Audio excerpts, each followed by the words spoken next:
जय हिंद दोस्तों। हम लोग पीछे की क्लास में अगर आपको याद होगा तो फ्लावरिंग प्लांट के रिप्रोडक्टिव सिस्टम के बारे में सीख रहे थे। और इस फ्लावरिंग प्लांट के रिप्रोडक्टिव सिस्टम में हमारे आपके बीच में सबसे पहले मेल रिप्रोडक्टिव ऑर्गन के बारे में तय हुआ था, यानी मेल रिप्रोडक्टिव गैमिट के बारे में तय हुआ था कि गैमिट का फॉर्मेशन कैसे होता है, मतलब पोलन ग्रेन का फॉर्मेशन कैसे होता है, पोलन सेक किसे कहते हैं, फॉर्मेशन के दौरान कौन कौन से उसमें से पार्टिसिपेशन होती है, और उस पोलन ग्रेन का उपयोग आज के डेट में लोग शौक में या जो कॉमर्शियल लाइफ में कैसे करते हैं। ठीक है, इसके बाद हम इसके सेकंड पोर्शन की तरफ बढ़ रहे हैं और सेकंड पोर्शन में आज हम लोग सीखेंगे फीमेल रिप्रोडक्टिव पार्ट, मतलब कि फ्लावरिंग प्लांट के फीमेल रिप्रोडक्टिव गैमेट्स के बारे में, फीमेल गैमेट्स के बारे में मतलब बोले तो फीमेल गैमेट्स जो होते हैं वो से हम लोग ओव्यूल कहते हैं, यानी कि यहाँ पे जो भी आज हम लोग सीखेंगे वो ओव्यूल का फॉर्मेशन कैसे होता है, ओवरी का फॉर्मेशन कैसे होता है, स्टिग्मा क्या होता है, ठीक है, किस तरह से ये आपका एक ओवरी का फॉर्मेशन होता है, ओवरी के फॉर्मेशन के दौरान उसमें कौन कौन से सेल पार्टिसिपेट करते हैं, क्योंकि हर साल और इस साल नीट में भी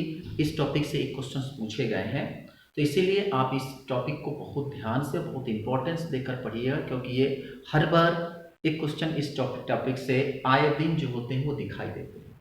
तो जितना बेहतर होगा कि आप उस टॉपिक को जितना अच्छे से समझेंगे उतना आपके लिए काफ़ी फायदेमंद होगा, क्योंकि देखिए आप जितने अच्छे से पढ़ेंगे टॉपिक उतने अच्छे से कवर होगा और एग्जाम में उतने ही अच्छे से आप परफॉर्मेंस कर पाएंगे, क्योंकि कॉन्फिडेंस एक बहुत बड़ी चीज़ होती है। टॉपिक तैयार होना और एक कॉन्फिडेंस उस टॉपिक को तैयार करने में बहुत अंतर होता है।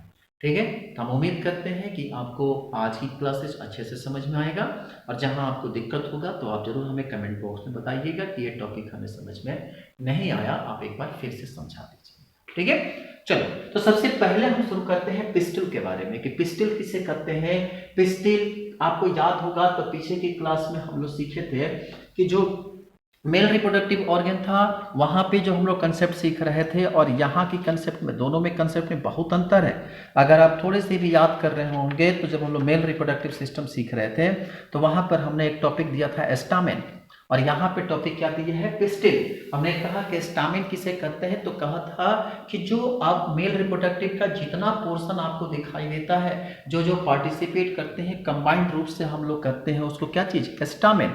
ठीक है, तो जिस तरह से मैंने कहा कि मेल रिप्रोडक्टिव का जितना पोर्शन होता है जिसमें कौन कौन से चीज पाए जाते हैं, एंथर और फिलामेंट।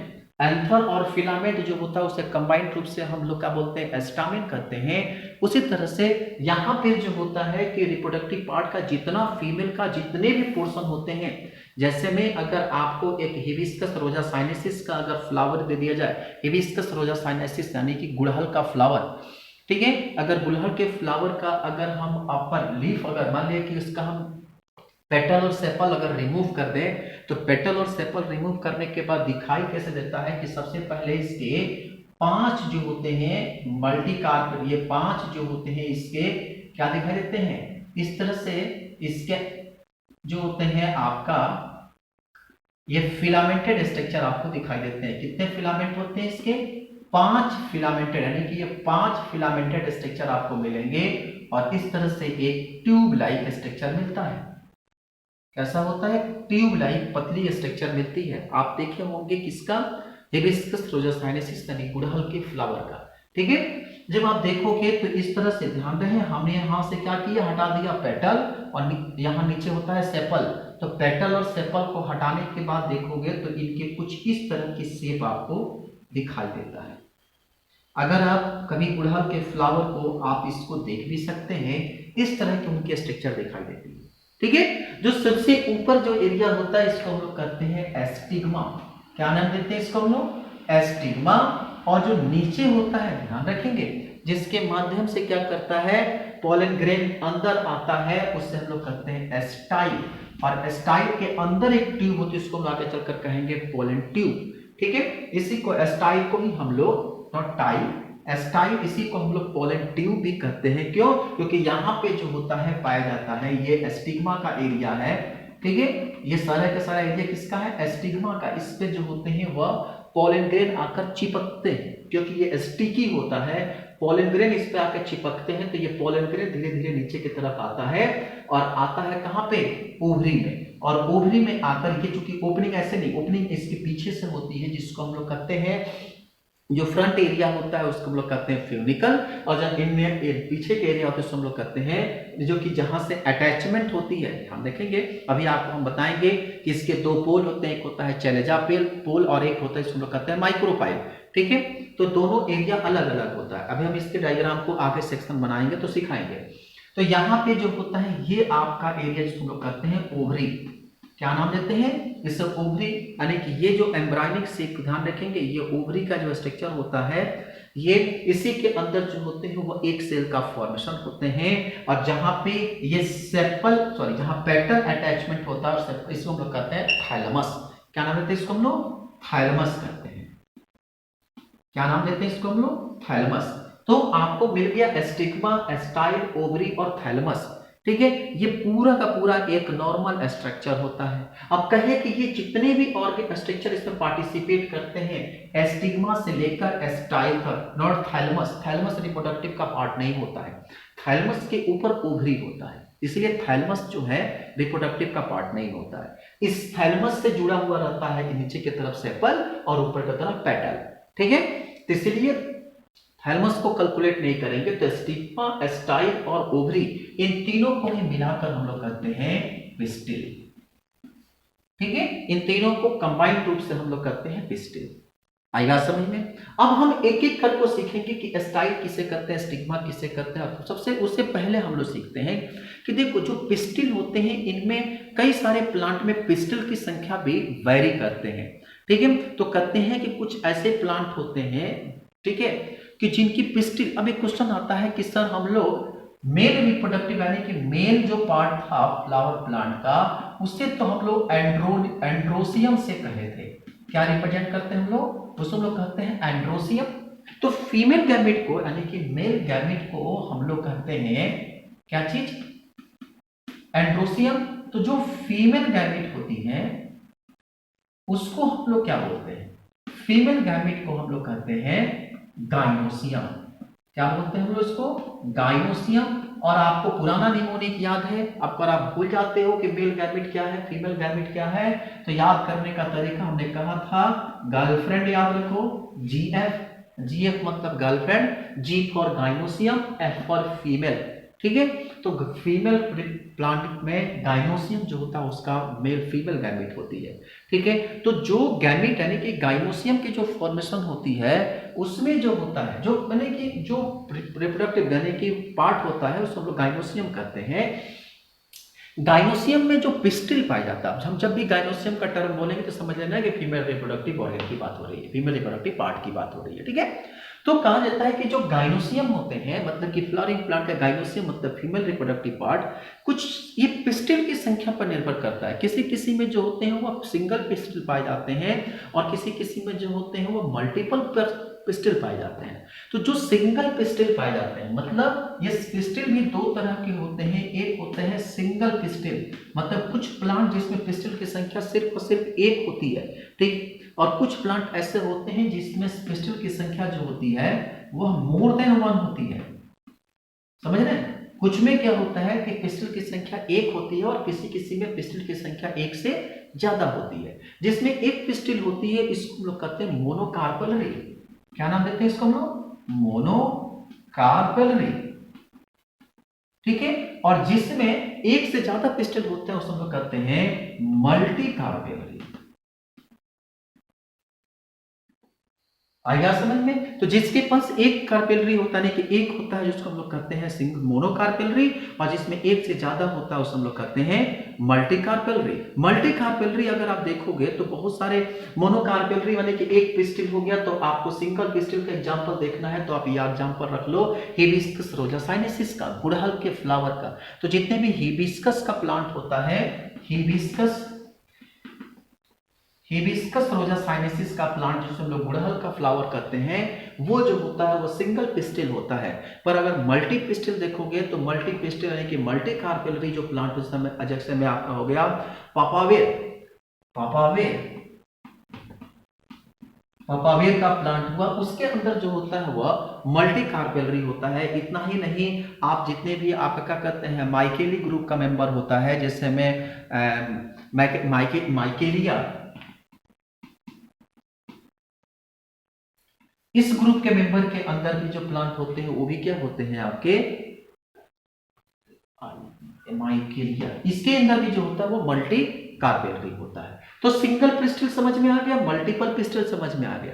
अब देखो जो मल्टीपल पिस्टिल होते हैं जिसमें एक से अधिक जो होते हैं वो अब दो भाग में बढ़ते हैं। अब देखो ये भी क्या हुआ, ये नंबर के आधार पर हुआ। अब सिंगल पिस्टिल है तो वो तो सिंगल ही रहेगा, पर जो मल्टी कार्पेलरी होते हैं जो एक से अधिक होते हैं ये भी दो भाग में डिवाइड होते हैं।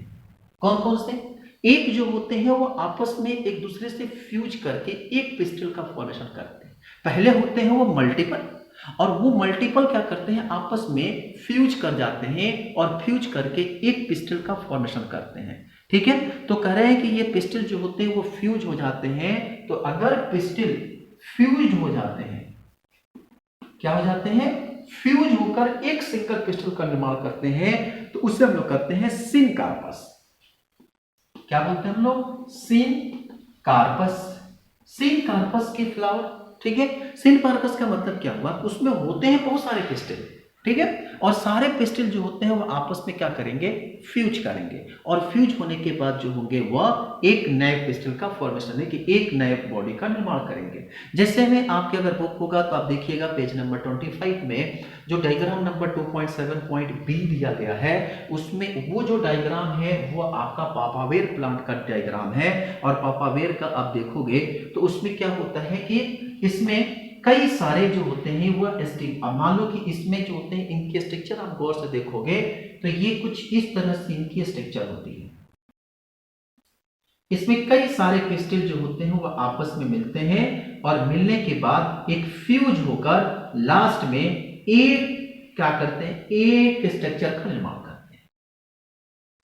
ठीक है, ये सारे फ्यूज होकर एक स्ट्रक्चर का निर्माण करते हैं, और नीचे जो होते हैं वो थैलेमस के पार्ट से अटैच्ड होते हैं। आई बात समझ में? तो ये सबसे पहले यहां पे क्या था, ये इनका स्टिग्मा है।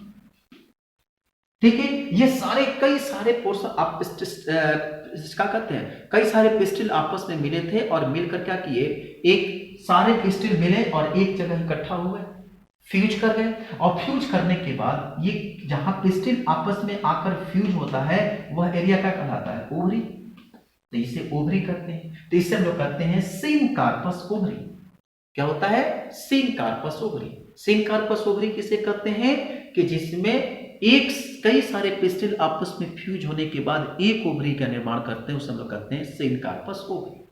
तो उसी तरह से इसमें भी होता है कि अगर मान लीजिए कि पिस्टल जो है अगर वो आपको क्या कहते हैं फ्यूज ना हो और वो अलग अलग हो, तो उससे क्या बोलेंगे? तो कहते हैं कि उस स्थिति में कह रहा है कि इसे हम लोग कहते हैं एपोकार्पस, यानी कि कुछ होते हैं सिनकार्पस और कुछ होते हैं एपोकार्पस। तो एपोकार्पस में क्या होता है, यानी कि दूसरा सिनकार्पस, दूसरा क्या होगा? एपोकार्पस। एपोकार्पस में क्या होता है कि इनके स्टामेन जो होते हैं, कार्पेल जो होते हैं, वो अलग अलग बिखरे हुए रहते हैं। मतलब आप देखोगे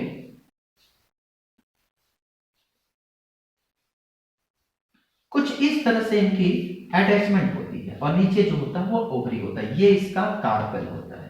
ठीक है, इसीलिए हम लोग कहते हैं एपोकार्पस। तो ये जो प्लांट आप देखोगे इस तरह की प्लांट जो होती है वह एग्जांपल किसका है? आपका माइकेलिया का प्लांट होता है। तो माइकेलिया के जो प्लांट होते हैं उसमें जो होते हैं एपोकार्पस है, मल्टी कार्पेलरी एपोकार्पस। ठीक है, और सिंक क्या कहते हैं आपका पापाया का प्लांट क्या होता है? Multi carpellary syncarpous.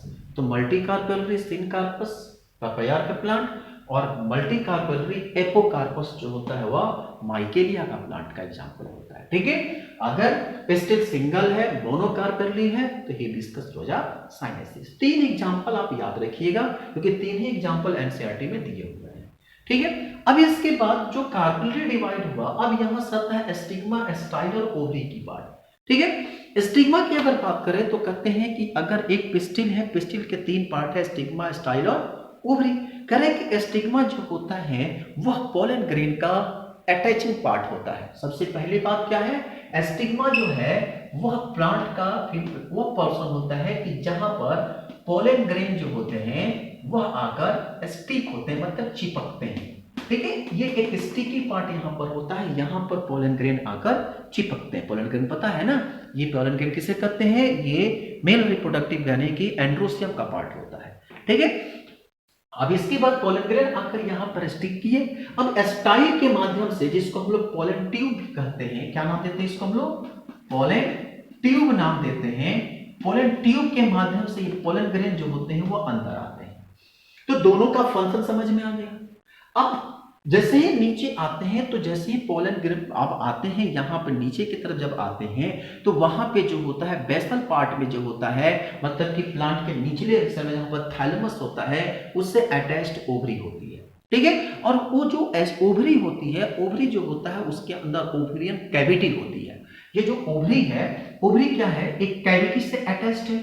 आउटर जो कि ओवरी जो होता है वो इनसाइड होता है, आउटर एरिया जो होता है उसको हम लोग कहते हैं ओवेरियन कैविटी।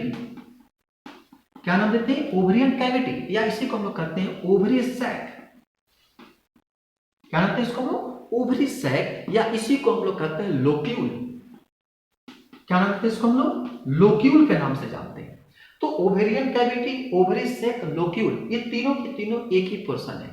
ठीक है, तो ये ओवेरियन कैविटी क्या है, जिसके अंदर ओवरी जो होती है वो शिफ्ट होती है। ओवेरियन सैक क्या होता है, जिसके अंदर, मतलब ओवेरियन कैविटी, ओवेरियन सैक या लोक्यूल्स, तीनों के तीनों एक ही व्यक्ति का नाम है। ठीक है, अब इसके अंदर जो होते हैं, जो ओवरी की कैविटी जो होती है, ओवरी की कैविटी या ओवरी का सैक, इसी के अंदर जो ओवरी है, इसी के अंदर जो होता है वह प्लेसेंटा का फॉर्मेशन होता है। क्या बनता है, प्लेसेंटा का फॉर्मेशन होता है। अब आप कहोगे क्या प्लेसेंटा बनता है इसके अंदर, क्यों नहीं भैया, प्लेसेंटा क्या है भैया, एक भ्रूण है। जब भी एक फॉर्मेशन होगा तो वो क्या होगा, एक भ्रूण की फॉर्मेशन होगा, प्लेसेंटा बनेगा, तभी तो उसके अंदर जो होंगे वो एक सेल का फॉर्मेशन होंगे।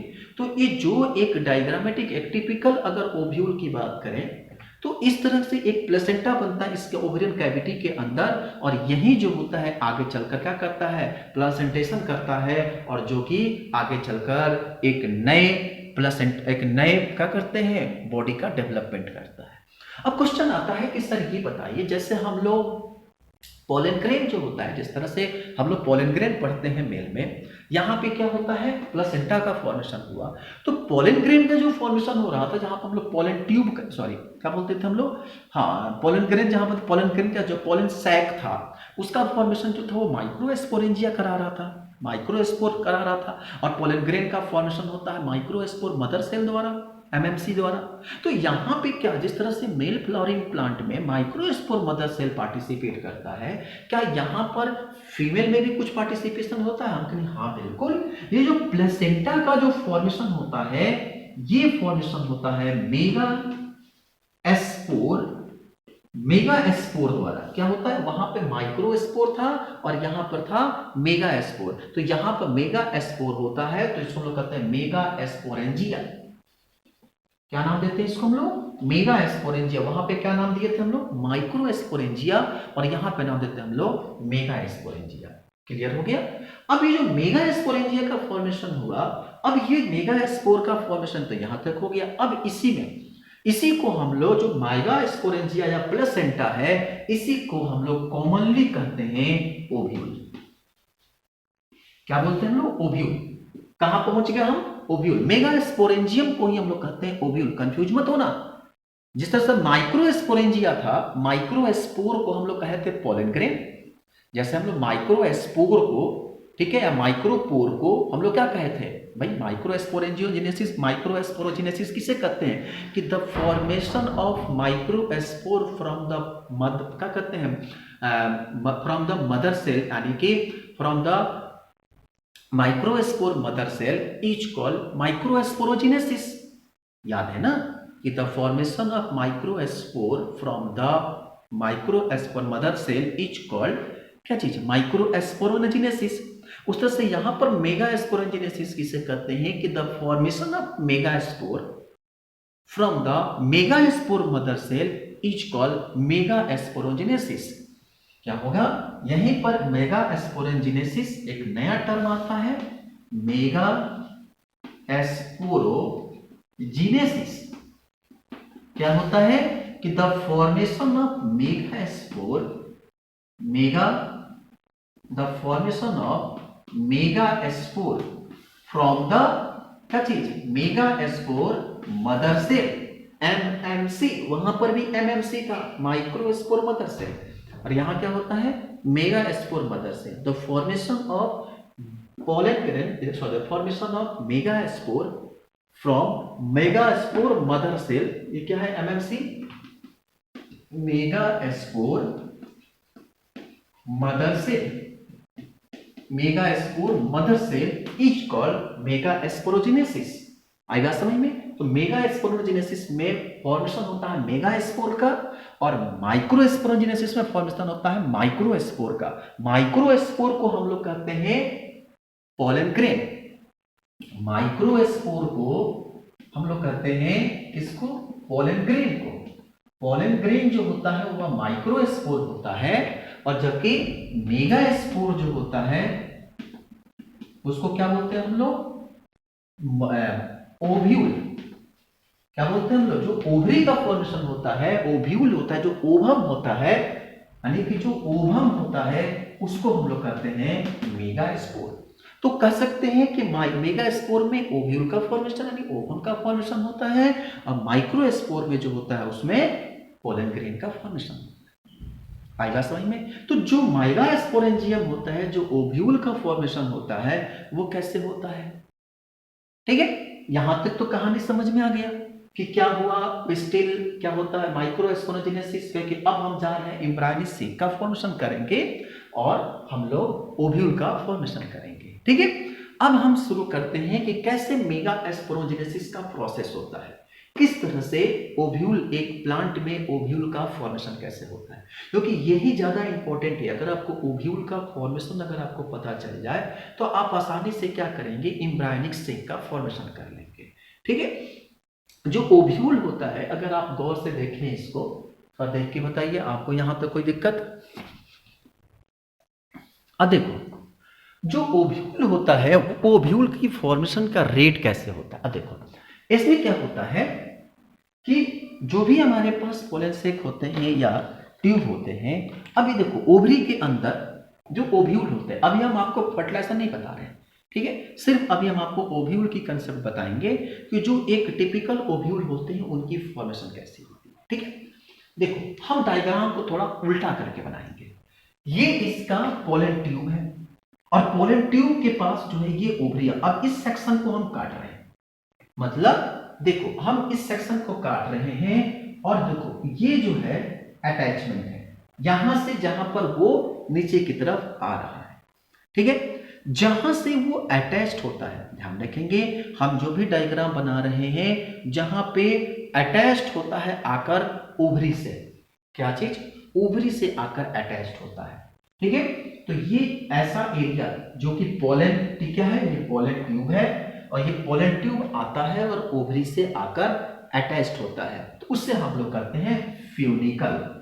क्या नाम देते हैं हम लोग, फ्यूनिकल। फ्यूनिकल किसे कहते हैं, फ्यूनिकल वह पार्ट होता है कि जहां पर क्या करता है कि जो अटैचमेंट होती है प्लेसेंटा का स्टाक द्वारा, उससे हम लोग करते हैं फ्यूनिकल। द ओव्यूल, क्या बोलेंगे कि the ovule is the smallest structure, the ovule is the, आप डिफिनेशन लिख लो फ्यूनिकल्स का कि the ovule is the smallest structure attached bye placenta, attached by placenta by means of a stalk, by means of a stalk is called funicles,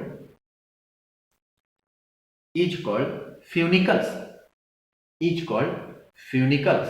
अब देखो इनकी जो attachment होती है वो पता है कैसे होती है, पहले हम इसको यहाँ पे समझाते हैं।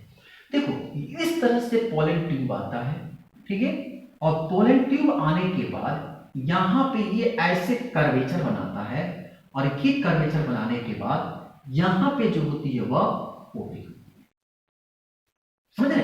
इस तरह से ये आकर ऐसे अटैच्ड होता है, ठीक। तो यहां तो पोलन ट्यूब आया, यहां पे इनकी स्ट्रक्चर थोड़ा सा हम इस कर्व को ऐसे बना देते हैं, ठीक है। इस तरह से ये पोलन ट्यूब आता है और आने के बाद यहां से पोलन ग्रेन आ रहा है, इससे सटा हुआ, और इस तरह से कर्वेचर बनाकर तब यहां से ये एंट्री करता है। तो जहां पे अब यहां पे क्या है कि ये ओवरी बैठी हुई, यहां पे क्या है, थैलमस है, थैलमस यहां पे है जिस पर ओवरी बैठी हुई है, जहां से इनकी एंट्री होती है ये एरिया जो होता है उसको हम कहते हैं फ्यूनिकल। तो जो अटैचमेंट होती है, जो स्टाल्क से ये अटैच्ड होते हैं, यही एरिया कहलाती है फ्यूनिकल। आई बात समझ में? ध्यान रखेंगे, ये एरिया क्या है आपका, फ्यूनिकल होता है। तो फ्यूनिकल जो होते हैं, जो कि अटैचमेंट एरिया होता है। अब जहां पर ओव्यूल जो होते हैं वो फ्यूज होते हैं फॉलिक फ्यूनिकल्स के साथ, उसी इस एरिया को हम लोग कहते हैं हाइलम। क्या बोलते हैं हम लोग, हाइलम। अब देखो यहां पे एक एरिया होता है, अब इसकी जो सेल होती है, इनकी सेल की ओपनिंग कैसे होती है, ठीक है। अब इनको हम कहते हैं कि जहां पर ये फ्यूज एरिया होते हैं, ये एरिया होता है, इसको हम लोग कहते हैं हाइलम। क्या होता है, हाइलम किसे कहते हैं, कि जो इसका फ्यूज्ड एरिया होता है, इस एरिया को हम लोग कहते हैं हाइलम, ठीक है। अब देखो इस तरह से ट्यूब जो है, पोलन ट्यूब आना शुरू करता है और आकर क्या करता है कि एक सेल का फॉर्मेशन करता है। अब देखो ये यहां से आता है, ऐसे थोड़ा सा कर्वेचर बनाता है, ठीक है। इस तरह से इनकी एक कर्वेचर बनती है, ठीक। अभी जो कर्वेचर होता है, जहां पर ये एरिया फ्यूज एरिया होता है,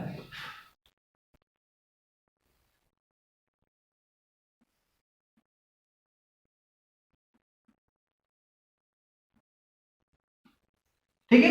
अभी जो ये इस एरिया से, इस पार्ट से जो होते हैं वह पोलन ग्रेन एंट्री करते हैं। हम देखेंगे ये बहुत इंपॉर्टेंट चीज है। यही एरिया से क्या होते हैं, यहां से पोलन ग्रेन जो आते हैं और यहीं से क्या होती है, एंट्री होती है पोलन ग्रेन की, किसमें, ओव्यूल के अंदर, ओवरी के अंदर, ठीक है।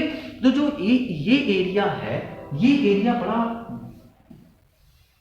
इस तरह के एरिया का ये फॉर्मेशन करते हैं, ठीक है।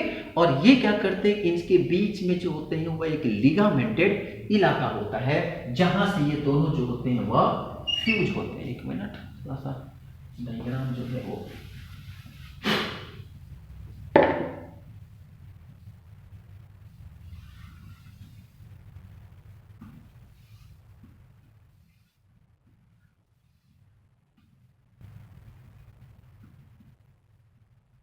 ठीक है। अगर आप गौर से इस एरिया को देखिए तो ये यहां पे जहां पर एक दूसरे से क्या होते हैं कि ये फ्यूज्ड होते हैं, मतलब यहां पे ये फ्यूज्ड होकर और कुछ इस तरह के स्ट्रक्चर का निर्माण करते हैं। ये आपस में क्या करते हैं, फ्यूज हो जाते हैं और फ्यूज होकर एक स्ट्रक्चर का निर्माण करते हैं, और इनके इंटरनल स्ट्रक्चर में जो होते हैं वो आपके न्यूक्लियस होते हैं। ये एक नॉर्मल स्ट्रक्चर का फॉर्मेशन होता है। अब देखो यहां पे पोलन सेक आकर जहां थैलमस के साथ जहां पर स्टाल का फॉर्मेशन, जहां ओव्यूल से जुड़ते हैं, उससे करते हैं हम लोग फ्यूनिकल, ठीक है। फ्यूनिकल के ठीक नीचे जहां पर ओव्यूल जो होते हैं वो फ्यूनिकल के साथ फ्यूज करते हैं, क्योंकि ये ओव्यूल का एरिया है और ये फ्यूनिकल है। एक ओ नीचे क्या है, ओव्यूल का एरिया है, और ऊपर क्या है, ये फ्यूनिकल्स हैं जहां पर ये फ्यूज्ड करते हैं। देखो ये ओव्यूल एरिया है और ये फ्यूनिकल है, ये क्या है, फ्यूनिकल है, और ये क्या है आपका ओव्यूलेटेड एरिया है। देखो ये है आपका फ्यूनिकल और ये क्या है आपका ओव्यूल एरिया है। तो ये फ्यूनिकल और ओव्यूल जहां एक दूसरे से फ्यूज करते हैं, यही स्ट्रक्चर पार्ट कहलाता है हाइलम।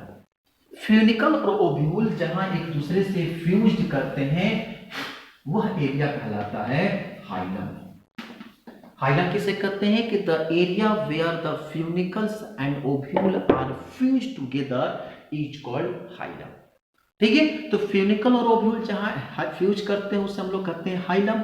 तो हाइलम जो होता है वो जंक्शन होता है ओव्यूल और फ्यूनिकल का। हाइलम क्या होता है, junction between ovule and hilum, ovule and funicle। आया समझ में? तो फ्यूनिकल हाइलम क्या हुआ, जंक्शन होता है किसका, ओव्यूल और फ्यूनिकल का। क्लियर हो गया। अब नीचे जब इसी तरह से नीचे आते हैं तो प्रत्येक ओव्यूल जो होता है वह प्रोटेक्टेड होते हैं लिगामेंट द्वारा। वो लिगामेंट की संख्या एक भी हो सकती है और उस लिगामेंट की संख्या दो भी होती है। ठीक है, तो एक या एक से ज्यादा प्रत्येक ओव्यूल जो होते हैं, ये जो ओव्यूलेटेड पार्ट है वह प्रोटेक्टेड होते हैं लिगामेंट से। इसे कहते हैं हम लोग आउटर लिगामेंट और इसे कहते हैं हम लोग इनर लिगामेंट। इनर लिगामेंट, तो आउटर लिगामेंट और इनर लिगामेंट। अब जो लिगामेंट का फॉर्मेशन हो गया, अब ध्यान रखेंगे कि जितने भी एरिया, अब देखो जो ओव्यूल जहां पर ओपनिंग होती है, ठीक है, अब प्रत्येक ओव्यूल जो है उसमें जो हमारे पास लिगामेंट हो गया, और जो लिगामेंट की जो ऑरिकल्स होते हैं, जो लिगामेंट्स का ऑरिकल्स होते हैं, उस ऑरिकल्स के टिप को छोड़ दे, तो ध्यान रखेंगे ये टिप है, टिप को छोड़ दें तो चारों तरफ से जो होती है एक कवर होती है, लिगामेंटम कवर जो होती है टिप, जहां पे यहां पर ओपनिंग है, यहां को अगर छोड़ दें तो टिप को छोड़कर क्या होते हैं कि सभी जगह क्या होती है, लिगामेंट की कवरिंग होती है। और इसी टिप को जहां से पोलन ग्रेन की एंट्री होती है, जहां से पोलन ग्रेन की एंट्री होती है, उस पार्ट को हम लोग कहते हैं माइक्रोपाइल। क्या कहते हैं इसको हम लोग? माइक्रोपाइल। ठीक है, तो जो लिगामेंटेड स्ट्रक्चर जहां से पोलन ग्रेन एंट्री करता है उससे हम लोग कहते हैं माइक्रोपाइल, यानी कि इंटरनल स्ट्रक्चर जहां से माइक्रोपाइल का करता है, एंटर करता है। और जो माइक्रोपाइल एंटर करता है, गौर समझना, और ये एरिया क्या हुआ? माइक्रोपाइल, और जो बाउंड्री होती है उसे कहते हैं माइक्रोपाइल पोल। माइक्रोपाइल पोल मतलब यहां पे इसको फिर से इस डायग्राम को ऐसे समझो। देखो डायग्राम को अगर हम इसको ऐसे समझाएं तो ये है आपका थाइलमस का पार्ट, ठीक है, ऐसे समझो। ये अगर हम इसके सेक्शन को दोबारा काटते हैं तो ये है आपका, ठीक है। अब यहां पे जो है ये इस तरह से फ्यूज होते हैं, ठीक है। अब ये फ्यूज हो गए, यहां पर ये जो है ये लिगामेंट है, यहां पर लिगामेंट है, और यहां पे जो है इसका ओव्यूल है, ठीक है। अब ये लिगामेंट है, यहां पर ये आउटर लिगामेंट, ये है आपका इनर लिगामेंट, और जहां से ये एंट्री करते हैं तो ये एंट्री करेंगे जहां से पोलन ग्रेन, इसे कहते हैं हम लोग माइक्रोपोल। क्या नाम, सॉरी, इसको हम लोग कहते हैं माइक्रोपोल या माइक्रोपाइल, नाम देते हैं इसको माइक्रोपाइल। तो जो एंट्री पॉइंट है उसे कहते हैं हम लोग माइक्रोपाइल। और जो ओवम का, जो ओव्यूल का आउटर लेयर है, जहां वैसे चलोगे तो जहां दरवाजा है तो दरवाजे को हम कह दिए माइक्रोपाइल, जहां से एंट्री करता है। और जो उसका लेयर होता है जहां से अब इसको एंट्री करना है, कहां पे, जैसे में एंट्री करना है अब ओवम के अंदर, तो जो ओव्यूल की जो दरवाजे होती है, जो उस दरवाजे को हम लोग कहते हैं माइक्रोपाइलर पोल। इस दरवाजे को ध्यान रखेंगे, इस लेयर को हम लोग कहेंगे माइक्रोपाइलर पोल। क्या कहते हैं इसको ना, तो यहां पर लौटे तो ये जो बाउंड्री है इसको हम लोग कहते हैं माइक्रोपाइलर पोल। तो जहां से माइक्रोपाइल एंट्री करता है उसे कहते हैं माइक्रोपाइलर पोल। तो पिस्टल किसे कहते हैं, हाइलम क्या होता है, इंटरनल और एक्सटर्नल लिगामेंट क्या होता है, और माइक्रोपाइलर पोल किसे कहते हैं, ठीक है। क्योंकि ये जो एरिया जो है ना, ये किसका एरिया है, पूरा न्यूक्लियस का एरिया है, ठीक है। और इस न्यूक्लियस के अंदर जो होते हैं वो पाए जाते हैं एम्ब्रायो सेल। इसके अंदर जो होता पाया है एम्ब्रायो सेल। तो आपको एक एक डायग्राम को अच्छे तरीके से समझना होगा कि आखिर ये बनता है तो कैसे बनता है, क्योंकि बहुत इंपॉर्टेंट है। अगर आपको ये चीजें अच्छे से समझ में आती है ना तो you can do very best और वेरी वेल, ठीक है। तो जैसे ही यहाँ पे फॉर्मेशन हुआ तो जहां से एंट्री पॉइंट होती है वो कहलाता है माइक्रोपाइल, और इसकी जो अपोजिट पॉइंट होती है उससे हम लोग कहते हैं चैलेंजा पोल। क्या नाम देते हैं, ये जो फोर्स होता है उसको हम लोग कहते हैं, ध्यान रखेंगे, अपर पोल और लोअर पोल, तो ये कहलाता है चैलेंजल पोल। क्या बोलते हैं इसको, चैलेंजर पोल। तो चैलेंजर पोल क्या होता है, इसके लोअर पोर्शन में जहां से एंट्री होती है वो माइक्रोपोल, और जहां बैक पोर्शन होता है उसको हम लोग कहते हैं चैलेंजर पोल। तो माइक्रोपोल और चैलेंजर पोल आपको समझ में आ गया। इसमें न्यूक्लियस होते हैं, ये भी बात समझ में आ गया। अब ये न्यूक्लियस जो होते हैं ये करते क्या है, न्यूक्लियस के अंदर जो होता है वो एम्ब्रायो सेक होता है, और ये न्यूक्लियस का मेन काम जो होता है ये एक लिगामेंटेड स्ट्रक्चर होता है न्यूक्लियस का, और इसका मेन इंपॉर्टेंट काम होता है फूड को रिजर्व करना, ठीक है। और फूड का जो रिजर्व करेगा तभी तो वो एम्ब्रायो सेक को न्यूट्रिशन देगा, और न्यूट्रिशन देता है तो जहां से एम्ब्रायो सेक का फॉर्मेशन होता है, और जहां पर इसी को हम लोग फीमेल गैमेटोफाइट कहते हैं। एम्ब्रायोसेक या फीमेल गैमेटोफाइट का फॉर्मेशन होता है। अब बात आती है कि मेगा स्पोरोजेनेसिस किसे कहते हैं, तो हमने पहले भी कहा कि the process of formation of megaspore is called megasporogenesis with the help of megaspore mother cell. तो मेगा स्पोर मदर सेल से क्या करते हैं, और ये बनता कहाँ पे है, माइक्रोपोलर रीजन में। एक क्वेश्चन और आ गया कि माइक्रोस्पोर का फॉर्मेशन कहाँ होता है, तो in the region of microspore यानी माइक्रोपाइलर रीजन या माइक्रोपाइलर पोल, उस तरफ जो होता है वह क्या करते हैं, माइगास्पोर यानी कि इसका फॉर्मेशन होता है, ठीक है। अब जो ये फॉर्मेशन होता है तो इस तरह से अब ये गैमेट का फॉर्मेशन हुआ, तो किस तरह से इसकी गैमेट जो होती है वो बनती है, ठीक है। अब हम इसके बारे में कवर करेंगे। तो अब ये जो गैमेट का फॉर्मेशन हो गया, इतना बड़ा गैमेट हम बना लिए। अब देखो इसके बाद क्या करना है कि जो भी हमारे पास फीमेल गैमेट है वो फीमेल गैमेट का एक एक स्टेप का फॉर्मेशन कैसे होता है, ठीक है। और जब हम नेक्स्ट क्लास में इससे मिलेंगे तो फिर हम बनाएंगे इसके इस डायग्राम को, हम नेक्स्ट क्लास में इतना डिटेल तो नहीं जाएंगे, सिर्फ हम इस डायग्राम को बनाएंगे, और फिर उसके बाद हम बताएंगे कि देखो मेगास्पोर कैसे आते हैं, न्यूक्लियस कैसे रिडक्शन यानी कि माइटोटिक डिवीजन करता है, और माइटोटिक डिवीजन करने के बाद उसमें जो 4 सेल होते हैं उसमें से 3 सेल सिर्फ एक्टिव डिजनरेट हो जाते हैं, एक सेल एक्टिव होता है और क्या करता है वो पूरा एक न्यूक्लिएटेड बॉडी का यानी कि गैमेट का फॉर्मेशन करता है, और जहाँ से क्या करते हैं एक पूरे के पूरे स्ट्रक्चर का फॉर्मेशन करके एक नए बॉडी का निर्माण करता है, ठीक है।